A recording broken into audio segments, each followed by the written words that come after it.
NERP, hipótese número 03. A dependência nunca foi o verdadeiro tema. Durante muito tempo, acreditamos que o verdadeiro problema fosse a droga. Construímos leis para controlá-la, campanhas para combatê-la, tratamentos para interrompê-la e discursos para condená-la. Curiosamente, quanto mais sofisticadas se tornavam nossas explicações sobre as substâncias, menos parecíamos compreender aquilo que realmente estava diante de nós. Talvez porque a droga nunca tenha sido o verdadeiro tema. Ela sempre foi o último capítulo de uma história muito mais antiga. Quando observamos uma dependência, olhamos para o comportamento final. Vemos o álcool, a cocaína, o cigarro, a aposta, o jogo, a tela, a pornografia, as redes sociais ou qualquer outro objeto que tenha ocupado o centro daquela existência. Mas nunca perguntamos o que aconteceu antes que aquele objeto se tornasse indispensável. Talvez seja exatamente aí que esta hipótese propõe a sua primeira ruptura. Em vez de perguntar por que alguém depende de determinada substância, talvez devêssemos perguntar como um organismo aprende que apenas um único caminho parece suficiente para continuar existindo. Essa mudança parece pequena, mas ela altera completamente a direção da investigação, porque o problema deixa de ser o objeto e passa a ser o processo. É curioso perceber que nenhum ser humano nasce dependendo de uma droga, mas todo ser humano nasce dependendo de alguém. Antes da primeira palavra, existe um corpo que precisa ser sustentado. Antes do primeiro pensamento, existe um organismo que depende de outro organismo para sobreviver. Antes de qualquer escolha consciente, já existe uma experiência fundamental, a dependência. Talvez seja esse o primeiro equívoco que precisamos abandonar.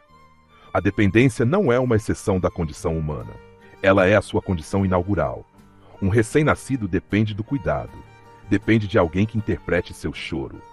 Depende de alguém que transforme fome em alimento, medo em acolhimento, desconforto em proteção. Sem essa dependência inicial, não existe sequer a possibilidade de desenvolvimento. O problema, portanto, nunca foi depender.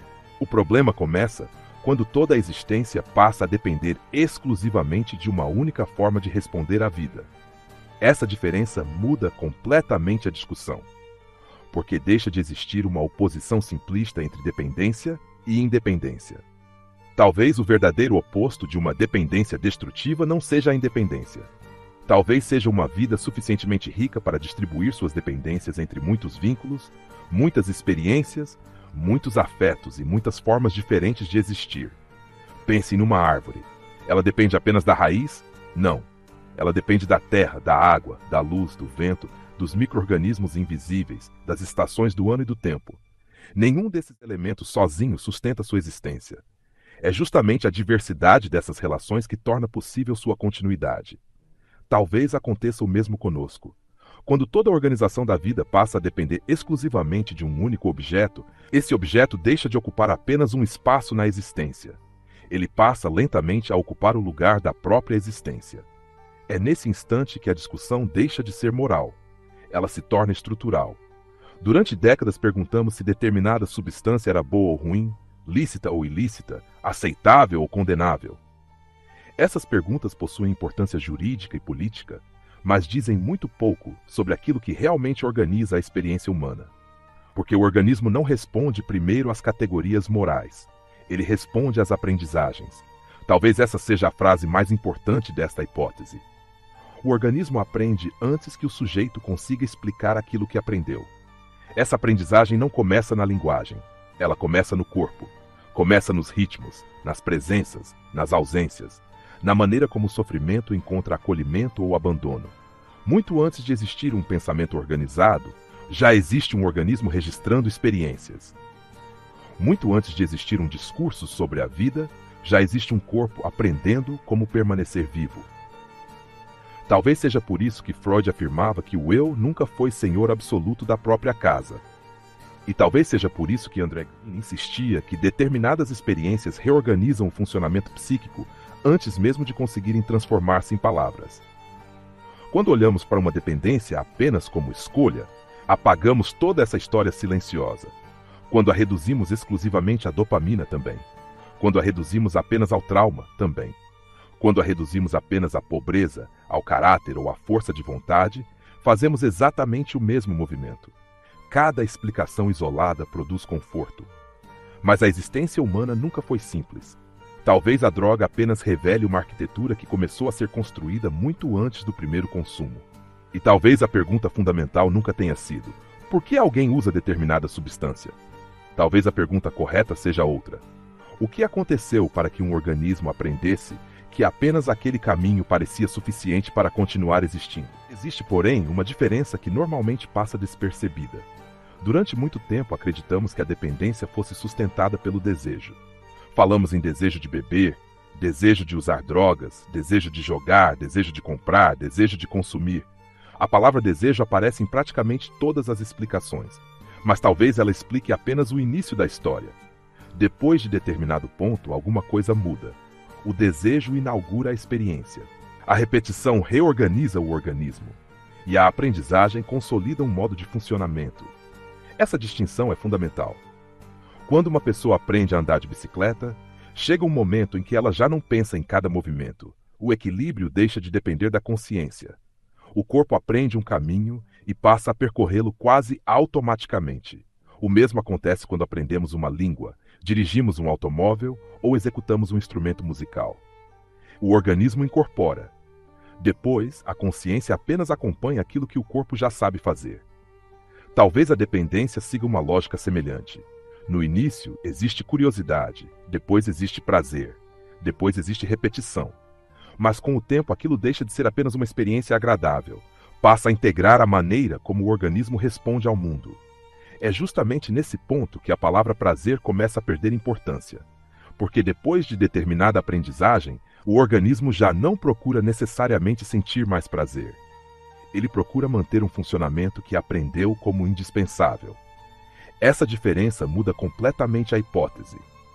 A dependência deixa de ser uma busca por felicidade.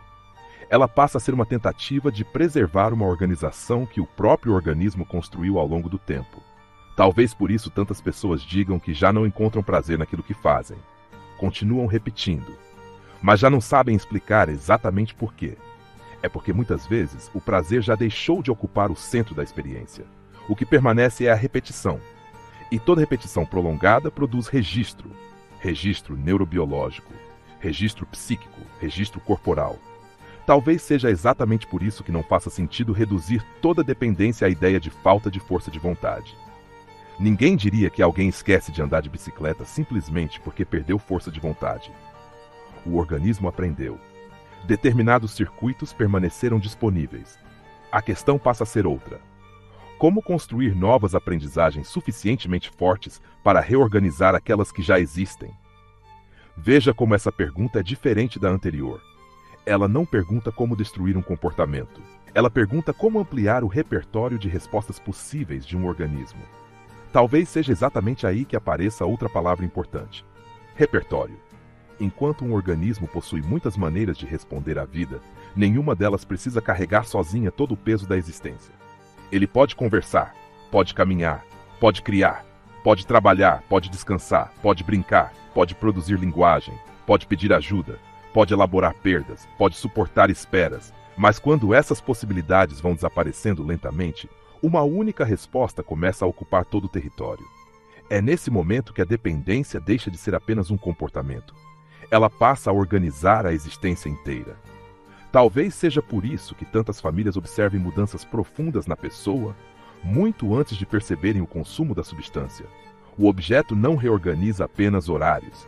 Ele reorganiza prioridades, reorganiza vínculos, reorganiza projetos, reorganiza a percepção do próprio corpo, reorganiza a experiência do tempo. Pouco a pouco, outras dimensões da vida começam a perder espaço. Não porque deixaram de ser importantes, mas porque um único eixo passou a concentrar funções que antes estavam distribuídas por toda a existência. Talvez esse seja o verdadeiro empobrecimento produzido pela dependência. Não apenas a presença de um objeto, mas o desaparecimento gradual das outras possibilidades de viver. É exatamente por isso que esta hipótese insiste em afirmar que a dependência nunca foi o verdadeiro tema. O verdadeiro tema sempre foi o modo como o organismo aprende, lentamente, a reduzir toda a sua existência a uma única forma de responder ao sofrimento. E talvez, se compreendermos esse processo, a pergunta deixe de ser apenas como retirar um objeto e passe a ser muito mais profunda. Como devolver a um organismo a possibilidade de aprender novamente que existem muitos caminhos possíveis para continuar existindo? Talvez seja justamente nesse ponto que a dependência deixe de ser uma discussão sobre substâncias e passe a ser uma discussão sobre aprendizagem. Porque nenhum organismo aprende sozinho. Todo aprendizado acontece dentro de um ambiente. Essa talvez seja outra inversão importante desta hipótese. Durante muito tempo perguntamos apenas o que essa pessoa fez. Talvez devêssemos perguntar também onde esse organismo aprendeu que essa era a melhor resposta possível. Essa pergunta não procura culpados, procura processos. Existe uma diferença enorme, porque culpados encerram discussões. Processos obrigam o pensamento a continuar. Veja uma criança. Ela aprende observando, aprende repetindo, aprende sendo recompensada, aprende sendo ignorada, aprende sendo acolhida, aprende sendo rejeitada. Mesmo quando ninguém está tentando ensinar, o organismo continua aprendendo. Talvez seja exatamente por isso que nenhum ambiente seja neutro. Uma família ensina, uma escola ensina, uma igreja ensina, uma empresa ensina, uma rede social também ensina. Não apenas conteúdos, ensina ritmos, ensina prioridades, ensina aquilo que merece atenção, ensina aquilo que deve ser ignorado, ensina quanto tempo alguém suporta esperar, ensina quanto tempo alguém suporta permanecer em silêncio, ensina como responder quando a vida produz sofrimento. É justamente aqui que a hipótese começa a deslocar novamente o olhar. Que talvez a verdadeira prevenção nunca aconteça apenas quando dizemos para alguém não usar uma substância. Ela começa muito antes. Começa quando um organismo aprende que existem muitas formas de responder à própria existência. Aprende que pode transformar sofrimento em linguagem, que pode transformar angústia em pensamento, que pode transformar perdas em memória, que pode transformar frustração em aprendizagem. Nada disso elimina a dor, mas amplia o repertório. E talvez seja exatamente o repertório que proteja um organismo da necessidade de concentrar toda a sua existência em um único objeto. Perceba como essa hipótese altera completamente a lógica da prevenção. Ela deixa de perguntar apenas como impedir o contato com determinado objeto, passa a perguntar como ampliar as possibilidades de existência. Porque um organismo rico em experiências não é aquele que sofre menos. É aquele que possui mais caminhos quando o sofrimento inevitavelmente aparece. Talvez seja exatamente por isso que cultura, educação, esporte, arte, vínculos comunitários e espaços de escuta não sejam apenas políticas culturais ou sociais. Talvez sejam também políticas de prevenção. Não porque impeçam automaticamente qualquer dependência, mas porque ampliam aquilo que um organismo poderá fazer quando encontrar o vazio, a perda, a frustração e a espera. Talvez seja exatamente aqui que nossa hipótese encontre sua conclusão. Durante muito tempo perguntamos como eliminar a dependência. Talvez essa nunca tenha sido a melhor pergunta. Talvez devêssemos perguntar como construir uma existência suficientemente ampla para que nenhum objeto precise carregar sozinho todo o peso da vida. Porque talvez o verdadeiro oposto da dependência nunca tenha sido a abstinência. Talvez tenha sido a possibilidade. A possibilidade de construir vínculos, de aprender, de criar, de pensar, de elaborar, de recomeçar, de descobrir que a existência nunca precisou caber dentro de um único caminho. E talvez seja exatamente por isso que essa hipótese recebeu esse nome. A dependência nunca foi o verdadeiro tema. O verdadeiro tema sempre foi compreender como um organismo aprende a existir. Fim da hipótese número 03.